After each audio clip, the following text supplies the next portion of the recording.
Hello dear, welcome to my channel. I hope all of you are good. Today we will discuss one job notification in SGPGI Lucknow. Let's start the video. এখানে তোমরা দেখতেই পাচ্ছ যে ভ্যাকেন্সিটি রয়েছে সেটা এসজিপিজিআইতে রয়েছে, এসজিপিজিআই লখনৌতে রয়েছে এবং এটা যেটা রয়েছে এখানে এটা হবে ডাইরেক্ট রিক্রুটমেন্ট বেসিস হবে। আগেও একটা এখানে দেখতে পাচ্ছ একটা স্পেশাল নোট দিয়ে লেখা রয়েছে, এখানে এটা আগেও একটা ভ্যাকেন্সি এটা বেরিয়েছিল, সেখানে বলা হয়েছে যে তোমাদের অ্যাডভার্টাইজ নাম্বার দিয়ে দেখতে পাচ্ছ ইজ হেয়ার বাই ক্যান্সেল, সেই ভ্যাকেন্সিটা ক্যান্সেল করা হয়েছে due to revision in eligibility ক্রাইটেরিয়ার জন্য সেই ভ্যাকেন্সিটা ক্যান্সেল করা হয়েছে। সেখানে কিছু রিভিশন করা হয়েছে এবং সেটা রিভিশন করে এখানে নতুন একটা বেরিয়েছে, আমরা সেটা নিয়েই আলোচনা করব। আর এখানে তোমরা দেখো যে পোস্টটা তোমরা বেরিয়েছে সেটা post of associate professor, college of nursing on direct recruitment হবে, কলেজের প্রফেসরের জন্য, অ্যাসোসিয়েট প্রফেসরের জন্য। চলো ভিডিওটা আমরা পুরোটাতে আমি তোমাদের সমস্ত কিছু ডিসকাস করছি। দেখো এখানে নেম অফ দ্য পোস্ট, যে পোস্টটা রয়েছে সেটা associate professor, college of nursing, SGPGI এবং পে লেভেল থাকবে লেভেল 11 থাকবে। কীতে রয়েছে স্পেশালিটি, কী রয়েছে, কোন কোন সাবজেক্টের উপর নেওয়া হবে professor, associate professor, child health nursing, paediatric nursing and mental health nursing. Number of post কতগুলো রয়েছে, এখানে একটা রয়েছে চাইল্ড হেলথ নার্সিংয়ের উপর, আর মেন্টাল হেলথ নার্সিংয়ের উপর রয়েছে একটা। Category SC OBC. এখানে জেনারেল ক্যাটাগরির জন্য কোনো কিছুই নেই, জেনারেল ক্যাটাগরির জন্য, এসসির জন্য রয়েছে, ওবিসির জন্য রয়েছে একটা করেই পোস্ট রয়েছে। এবং যে এলিজিবিলিটি ক্রাইটেরিয়াটা বলা হয়েছে এই ক্রাইটেরিয়াটা must fulfil the following criteria on 1/1/2026। 2026-এর আগে যেন সমস্ত যে ক্রাইটেরিয়া নিচে আমি তোমাদের বলবো সেগুলো যেন 1/1/2026-এর আগে যেন কমপ্লিট হয়। এবার আমি তোমাদের বলছি এখানে কি এসেনশিয়াল কোয়ালিফিকেশান লাগবে অ্যান্ড এক্সপিরিয়েন্স লাগবে। দেখো তোমরা এখানে লাগছে MSc nursing must be, and experience কি থাকছে না, total 8 year experience with MSc nursing including 5 years teaching experience. 8 বছরের এক্সপিরিয়েন্স তো থাকতেই হবে, তার সাথে সাথে উইথ এমএসসি নার্সিংয়ের সাথে 5 বছরের টিচিং এক্সপিরিয়েন্স, মানে 5 আর 3 বছর তোমার এমনি এক্সপিরিয়েন্স চলবে, কিন্তু তার সাথে সাথে 5 বছরের যে এক্সপিরিয়েন্সটা হবে সেটা মাস্ট বি এমএসসি নার্সিংয়ের সাথে যেন টিচিং এক্সপিরিয়েন্স থাকে, এবং যদি তোমার পিএইচডি থেকে থাকে সেটাও প্রেফারেবল। নেক্সট দেখো তোমরা এজ লিমিট কী বলছে, যে ম্যাক্সিমাম 50 ইয়ার্স অ্যাজ অন 1/1/2026, 2026-এর আগে যেন 50 বছর অবধি। Age relaxation for ST SC OBC and other reserved category as per UP government rules. তোমাদের ইউপি গভর্নমেন্ট রুলসের যা রুলস রয়েছে সেই অনুযায়ী এজ রিল্যাক্সেশন তোমরা পাবে। নেক্সট দেখো অ্যাপ্লিকেশন প্রসিজার, যে অ্যাপ্লিকেশন প্রসিজারটা রয়েছে সেই application form is available on the institute website under the recruitment selection. তোমরা এই যে ওয়েবসাইট রয়েছে এই www.sgpgi.org এই ওয়েবসাইটে গিয়ে তোমরা যে অ্যাপ্লিকেশন ফর্ম রয়েছে সেই অ্যাপ্লিকেশন ফর্মটা ডাউনলোড করতে পারবে এবং ডাউনলোড করে তোমাকে ফিল আপ করতে হবে। দেখো Candidate must fill the submit application form along with required documents by the 5th July 2026 up to 5 PM।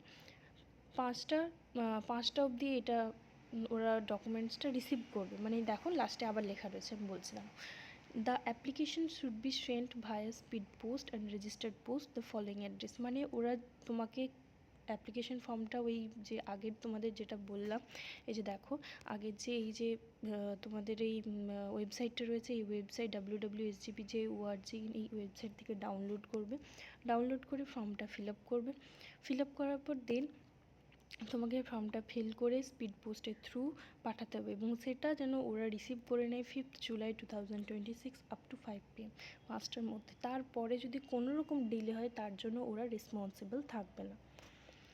Next দেখো এখানে যে অ্যাড্রেসটা রয়েছে, অ্যাড্রেসটা দেখো, এই যে অ্যাড্রেসটা লেখাটা রয়েছে এই অ্যাড্রেসে তোমরা পাঠাবে, এই অ্যাড্রেসে স্পিড পোস্ট হবে। RSD cell advertisement block, Sanjay Gandhi post graduate institute of medical science, Raebareli road, Lucknow, যে পিনকোডটা রয়েছে এই পিনকোডের থ্রু পাঠাবে তোমরা। নেক্সট দেখো, the envelope containing the application should be superscribed as application এই দেখো, application for the post of associate profession, name of the speciality, তুমি কোনটায়, যেটা আমি দুটো বললাম যে চাইল্ড হেলথ নার্সিং আর এতে রয়েছে, college of nursing SGPGI Lucknow, advertise যে নাম্বারটা উপরে দেওয়া রয়েছে সেই অ্যাডভার্টাইজ নাম্বারটা লিখবে। এটা এনভেলপ খামের উপর তোমাকে এটা লিখতে হবে। SGPGI will not be responsible for any postal delay, যেটা তোমাদের আগেই বললাম যে ওই 5টা অবধি ওরা রিসিভ করবে, 15ই জুলাই 5টা পর্যন্ত ওরা রিসিভ করবে, তারপর যদি কোনো রকম ডিলে হয় তার জন্য ওরা রেসপন্সিবল নয়। নেক্সট আমরা দেখে নেবো যে এখানে অ্যাপ্লিকেশন ফি কত রয়েছে। অ্যাপ্লিকেশন ফিস দেখো, অ্যাপ্লিকেশন ফিস এখানে আদার্স কোনো ক্যাটাগরি নেই, এখানে ওবিসি আর এসসির জন্য রয়েছে। ওবিসির জন্য 1180 টাকা এবং ওবিসির জন্য 1180 টাকা এবং এসসির জন্য 708 টাকা। নেক্সট ম্যান্ডেটরি ডকুমেন্টস, মানে কী কী ডকুমেন্টস তোমাকে এই ফর্মটা ফিল আপ করার সাথে সাথে এগুলো অ্যাটাচড করতে হবে। দেখো, self attested copies of marksheet and certificate for 10th and 12th graduation is qualification certificate, সমস্ত qualification certificate, experience certificate, registered certificate of registered nurse and midwifery, no objection certificate, যারা government job করে তাদের ক্ষেত্রে no objection certificate, vigilance clearance certificate বা integrity certificate যদি applicable হয়। আর কাস্টের ক্ষেত্রে কাস্ট অ্যান্ড ডোমিসাইল সার্টিফিকেট, মানে যার এখানে তো পোস্টটাই ভ্যাকেন্সিটাই রয়েছে কাস্টের ক্ষেত্রে, তো তোমাদের এখানে সবারই লাগবে এখানে কাস্টের সার্টিফিকেট। নেক্সট দেখো, রিজার্ভেশন, যেটা রিজার্ভেশনটা রয়েছে এটা এই ভ্যাকেন্সিটা ইউপি থেকে রয়েছে, তো reservation benefits are applicable as per UP government rules, UP গভর্নমেন্টসের যে রুল রয়েছে সেই অনুযায়ী এরা রিজার্ভেশন দেবে। Only domiciles of Uttar Pradesh will be eligible for reservation, মানে আদার স্টেট থেকে যদি তুমি করো, তুমি যদি ফর্মটা ফিল আপ করে দাও সেক্ষেত্রে তুমি রিজার্ভেশনের যে ফেসিলিটি এলিজিবিলিটি ওগুলো তুমি পাবে না, ওগুলো শুধুমাত্র ওদের স্টেটেই পেয়ে থাকবে, এখানে ওদের স্টেটেই পেয়ে থাকবে, এখানে লেখা রয়েছে। সিলেকশন প্রসেস যেটা রয়েছে, selection will be based on interview in order of merit, interview থ্রুই হবে। Next, however, in case of large number of application, the competent authority reserves the right to conduct a screening or written test if considered necessary. Screening or written test করবে যদি কনসিডারি necessary হয়, সেটা তাদের অথরিটির উপর পুরোপুরি ডিপেন্ড করছে। Next, এখানে কিছু জেনারেল ইনস্ট্রাকশন দেওয়া রয়েছে, এগুলো দেখো। Reservation category, the must mention there category in the application, যাই হোক যদি তোমার মাল্টিপল রিজার্ভেশন ক্যাটাগরি থেকে থাকে সেক্ষেত্রে তুমি একটাই রিজার্ভেশন ক্যাটাগরিতে গ্র্যান্টেড হবে। আর যারা গভর্নমেন্ট জব করছো সেক্ষেত্রে তোমাদের NOC সার্টিফিকেট দরকার, আমি তো আগেই বললাম। The institute will not provide any guidance regarding eligibility, candidate must carefully read the advertisement before applying. আমি তোমাদের এই PDF-এর যে ওয়েবসাইটের যে PDFটার লিঙ্কটা এটা আমি দিয়ে দেবো তোমাদেরকে, তোমরা ওখান থেকে দেখে নিও এবং ভালো করে পড়ে নিও একবার ফর্মটা ফিল আপ করার আগে।